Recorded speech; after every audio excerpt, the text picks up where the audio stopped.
Seja bem-vindo, aluno do quinto ano, a mais uma aula de História. E hoje nós vamos conhecer uma cultura muito rica e diversificada. Você já deve estar imaginando aí qual é essa cultura que nós vamos falar, né? Pela minha roupa aqui, você já tem uma dica. É a cultura indiana. A cultura indiana ela é fortemente marcada justamente pelo modo que os indianos vivem, pelas suas características. Por exemplo, essa roupa que eu estou vestindo é um sari, ele é um traje feminino. E as roupas, elas são muito importantes para os indianos também. Esse sari aqui, ele não tem costura, não tem zíper. Ele é feito por uma técnica justamente somente de dobras. Dá um trabalhinho para vestir, mas as mulheres elas ficam muito bonitas com essa vestimenta. A vestimenta para os indianos representa a classe social e também o estilo de vida adotado por eles. É uma cultura que a gente tem muito o que aprender e é muito interessante. Porém, hoje, na nossa aula de História, nós nos deteremos a um costume deles, que é a divisão das classes sociais, que são chamadas de castas. Essa divisão de classes sociais acontece tanto na Índia quanto no Nepal também. Por ser uma cultura milenar, essa cultura de divisão de classes sociais vem acontecendo há muitos e muitos anos. E ela acontece da seguinte forma. Para exemplificar melhor para você, eu trouxe aqui uma pirâmide.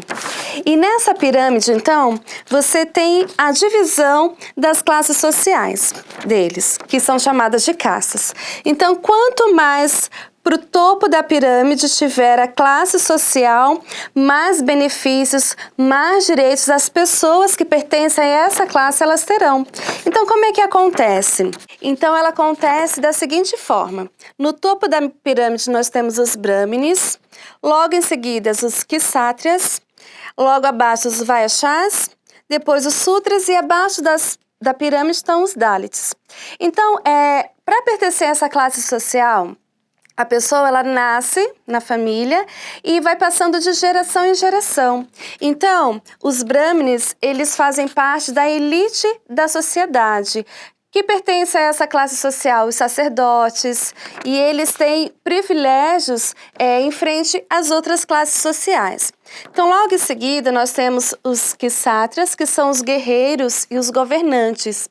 Logo abaixo, os vaishyas, que são os comerciantes, os vendedores, as pessoas também que trabalham no campo, na agricultura. Logo em seguida, os sudras e os dalits.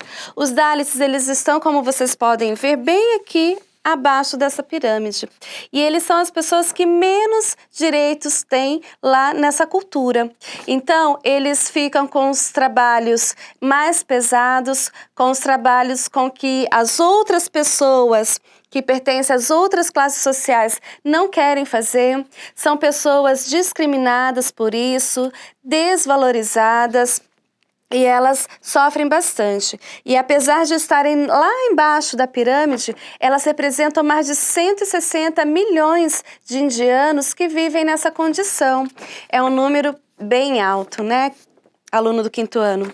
Só que o interessante, por ter passado por algumas mudanças políticas, em 1947, eles colocaram na lei, na Constituição da Índia, que não existiria mais, então, essa divisão de classes sociais, não existiria mais essas castas.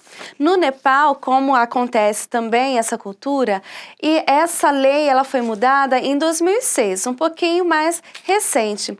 Mesmo tendo na lei que não pode mais existir essa divisão de classes sociais, as castas, na prática ela acontece. E o que acontece? Quando a pessoa ela nasce nessa família que já está dentro dessa classe social, ao longo da sua vida ela não pode mudar. E, então isso não tem nada a ver com ser rico, com ser pobre, com ter bens ou não. É uma questão de posição social mesmo. Então, por exemplo, o Dalit que está lá bem embaixo da pirâmide, né? Ele, mesmo que ele ao decorrer da sua vida ele tenha muitos bens, ele se torne uma pessoa rica, jamais ele poderá ter o mesmo privilégio que os brahmanes. E o contrário também acontece.